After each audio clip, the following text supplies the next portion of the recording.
My name is Ava Reed, and Mia was the only person I ever truly trusted in my life. I always knew growing up that I had no real place inside my own family at all. Before I even finished high school, they were already planning to marry me off. They never once asked what I wanted, only cared about what I could bring them. Mia took me away from that life and made the decision for me without hesitation. She paid for my education and gave me a real chance to leave everything behind. Everything I have now, everything I became, started the moment she stepped in. She used to tell me people only get one chance to become who they really are. And she warned me never to hand that one life over to someone else again. She died at 25, and no one gave me a reason or explanation for it. I went to the police station alone to collect what they said she left behind. It was just a box and a phone, nothing more, and no one bothered explaining anything. I didn't ask questions, didn't argue, just walked out and found a quiet cafe nearby. I sat down, placed her phone on the table, and stared at it for several seconds. Then I typed in 0709, the birthday we shared, a password I never forgot once. The screen lit up instantly, and her account was filled with private entries. Each message was still there, untouched, like she knew someone would read them someday. Most of them mentioned one name over and over again, Jason Cole. I cleaned his place all day today, and my hands are covered in blisters now. I cooked for him again, and he still yelled like I did everything wrong. He keeps saying I'm useless, like nothing I ever do will be enough. I want to leave, but they won't let me go no matter how hard I try. He says if I leave, no one else will ever want someone like me again. I kept scrolling slowly, reading every line, refusing to skip a single entry. I watched her change from careful and hopeful to silent and completely withdrawn, from explaining everything she did to eventually not explaining anything at all anymore. The final message had only one sentence, short and painfully clear. I really can't hold on anymore.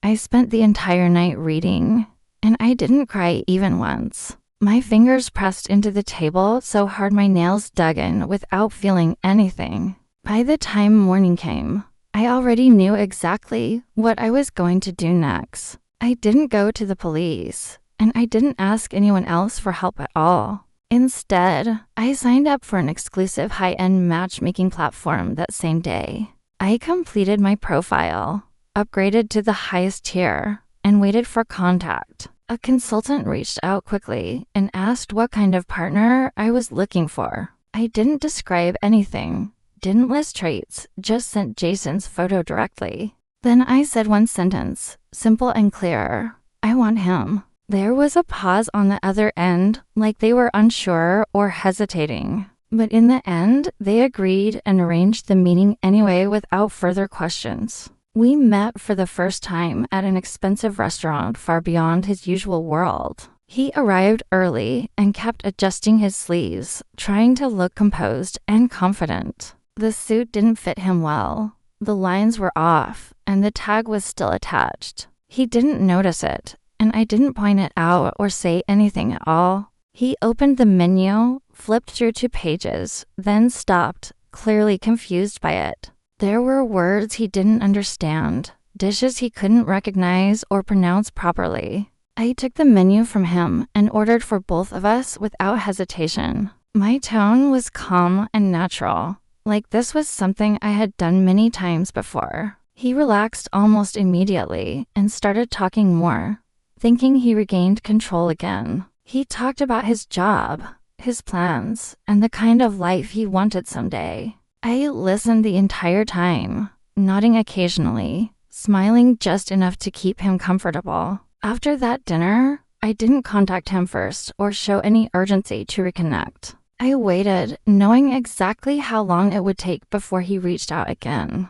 He contacted me quickly, faster than expected, and I responded at a measured pace. Not too fast, not too slow, always just enough to keep him slightly off balance. Each time, I stayed just out of reach, almost agreeing, almost getting closer. He started getting anxious, asking me out more often, increasing the frequency each time. I accepted every invitation, but never committed too early or showed full availability. A month later, he asked me to visit his home for the first time. It was an old apartment building with narrow hallways and dim, flickering lights everywhere. The floors were cluttered, things piled up. Clearly no one bothered maintaining anything there. When the door opened, his mother looked straight at the gift in my hands first. Then she glanced at the trash near the door and pointed at it casually. "Take that out," she said, without greeting or even acknowledging my presence properly. I nodded, picked up the trash, walked out, threw it away, and came back inside. Like nothing happened, like it was expected, like I had already accepted the role.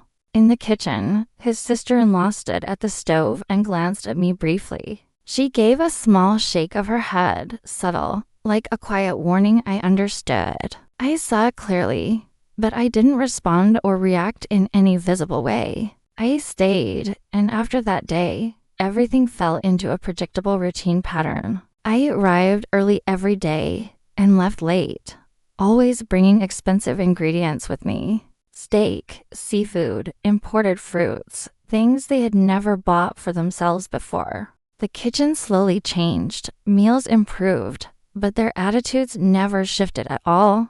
If a dish broke, they demanded money, and I paid more than they asked. If I moved too slowly, they scolded me, and I lowered my head silently. They never let me sit at the table, so I ate alone in the living room, in the corner, quietly finishing, then cleaning everything afterward without complaint. They didn't accept me. They just grew used to relying on me every day. Then I started introducing small changes, subtle enough that they wouldn't question anything. One day, I casually mentioned I had a hospital checkup scheduled. I didn't explain anything, didn't give results, and left the meaning open. The next day, everything in that house changed completely without a single question. Breakfast was prepared already, the table filled, the best room given to me. At night, when I said I was hungry, everyone got up immediately to cook. Lights on, kitchen active,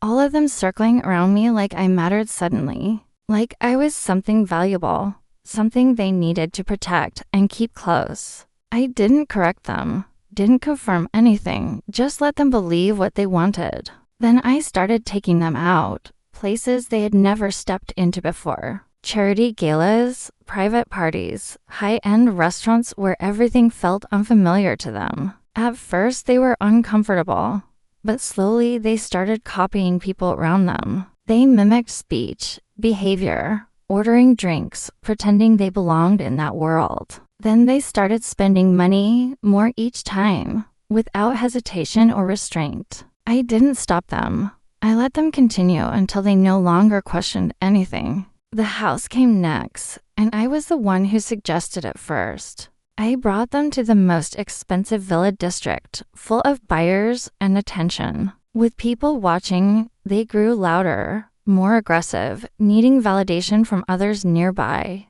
Jason signed the contract without reading it fully, eager to secure the image. His mother started arguing about whose name should be on the property documents. Her voice kept rising, louder and louder, drawing attention from everyone around. No one paid attention to me anymore, and I stood there like an outsider.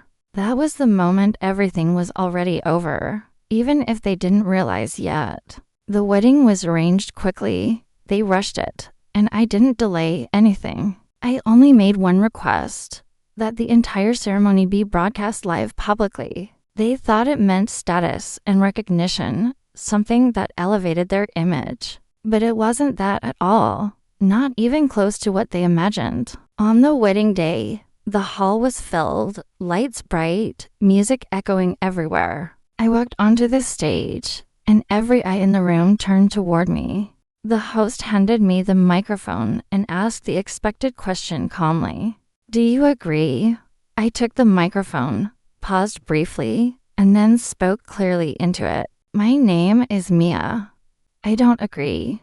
Jason froze completely, his expression blank, unable to process what was happening. 2 seconds passed, and then the large screen behind us lit up suddenly. Not wedding footage, but recordings from their home, every room captured clearly. The kitchen, the living room, the bedroom, every corner exposed without warning. The audio came first, voices sharp and familiar to everyone present. "Hurry up. Don't waste time. You broke the plate. Transfer the money now. Women don't sit at the table." Murmurs started in the crowd, then grew louder as the clips continued playing. Jason's voice appeared next, clear and unmistakable in the recording. "Once we marry her, all her money will belong to us anyway. Get her pregnant first. Then we'll deal with everything else later." People stood up, phones raised, live stream comments flooding in rapidly. Jason tried to speak, but no words came out, just silence. His father stepped forward, then stopped, unsure what to do next. His mother rushed toward the screen, trying to shut it down desperately. But nothing worked, and the footage kept playing without interruption. Another clip showed them arguing about whose name would be on the house. Jason laughed casually and said it would go under his mother's name first. "Later it'll all be mine anyway," he added, without hesitation or shame. The crowd erupted, voices rising, anger building layer by layer. Scammers? Disgusting. Pathetic. More clips followed about money, manipulation, and dividing everything between them. Nothing edited, nothing explained, just raw truth displayed in front of everyone. The exits were already blocked, security standing firm, no one leaving the hall. Jason was pushed to the ground, his father lunging at him in rage. His mother cried and screamed at the same time. All of it caught on camera. Everything happened under the lights, under the eyes of hundreds watching live. I placed the microphone down and said nothing more after that moment. Then I turned and walked off the stage without looking back even once. A month later, everything was over, the story faded, but their names remained. I passed the bar exam and started taking cases like theirs professionally. My first client was his sister-in-law, sitting quietly across from me. She didn't say much, but I already knew she wanted to leave. The case ended quickly, and the day she received the judgment, she cried. I didn't comfort her, just sat there, watching, understanding without words. That night, the wind was soft, and the streets were almost empty. I stood outside for a long time, thinking about nothing else at all. And in my mind, I said only one sentence: "It's over."